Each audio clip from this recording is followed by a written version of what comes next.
perhaps the single most destructive of all human emotions is hatred of the heart, where you literally inside your heart, in your inners, you deeply dislike and even, heaven forbid, hate somebody.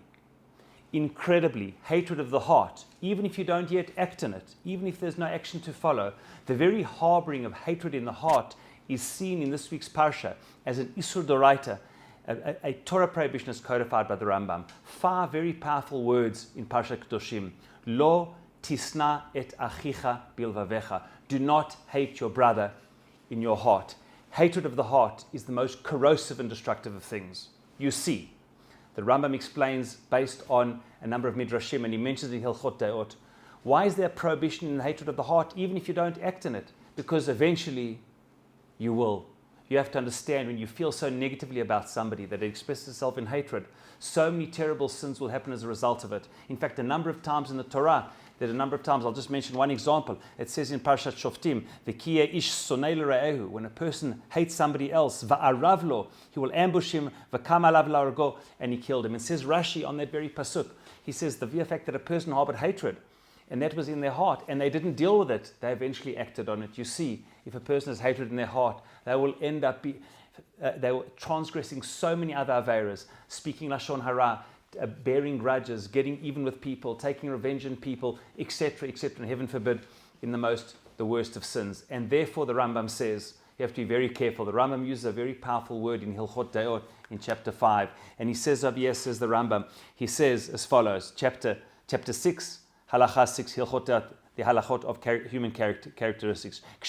If somebody is wronged by somebody else, he says, Lo yistamenu v'yishtok. He said, you should not hate him and be quiet. The word he uses is not sin'ah. It doesn't say lo yisne'enu. It says lo yistamenu. The word sitna. You see, sitna is the hatred of the heart. It says regarding Esav, regarding his hatred for Yaakov when his blessings were stolen. It says, Vayistom Esav et Yaakov. He hated him. And it continues that this is what he harbored in his heart. You see, when you harbor in your heart, it's an issur, a prohibition in and of itself, because it will lead to the worst of things. When it's left to fester, it only evokes terrible things. And the Rambam brings an example. He says, Kamoshe Ne'emar, as it says, he brings the example of Amnon and Tamar. We know the terrible sin that Amnon did with Tamar, who was the full sister of Avshalom. And it says regarding Avshalom, V'lo diber Avshalom Amnon. He didn't raise any of his issues with Amnon. Le'merav atov. He simply didn't speak to him. But while he was not speaking to him, he was harboring and festering. And eventually, what did he do? He came and he murdered him.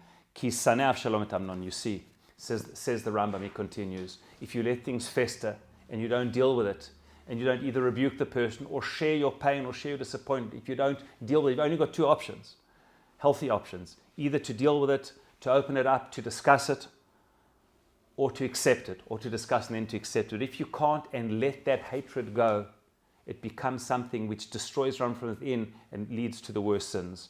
And therefore, part of the antidote is in the verse itself. It's the only time it says in Parashat Kedoshim, Lo tisna et achicha bilvavecha, your brother. You see 4 different expressions are used in Parashat Kedoshim regarding our fellow Jews. One is re'acha, v'afta re'acha kamocha, your neighbor or friend. Another is ben amatecha, a member of your people.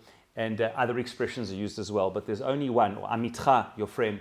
But there's only one that says re'acha, and regarding the difficult challenge of hatred. Because you see, this is the antidote. If you see the other, not as some stranger, but the other as your brother, you see them as somebody that you care about, that indeed you're part of something bigger than yourself, then you have to see that ultimately they're not trying to hurt you. They ultimately have done something which perhaps can be resolved the way brothers should resolve things. And therefore the key is to see the relationship as one as a familial one, as your brother. And what do you do when brothers have challenges? You discuss things. That's what brothers do. That's what family does. You discuss things. The integrity of the family and the relationship itself is often more important than who is right and who is wrong and how things play out. And therefore it's lo tisna et achicha bilvavecha, because the answer to so many of the challenges in society is seeing each other as brothers and sisters, seeing our fellow Jews as brothers and sisters, seeing all human beings in a way of kirva, of closeness. Because ultimately, if we're able to change our perception about people and see them in that way and deal with things openly and accept them, many good things happen. Be'ezrat Hashem, we should always be able to resolve such things in the best possible way. Ultimately, we are all brothers and sisters. Shabbat Shalom.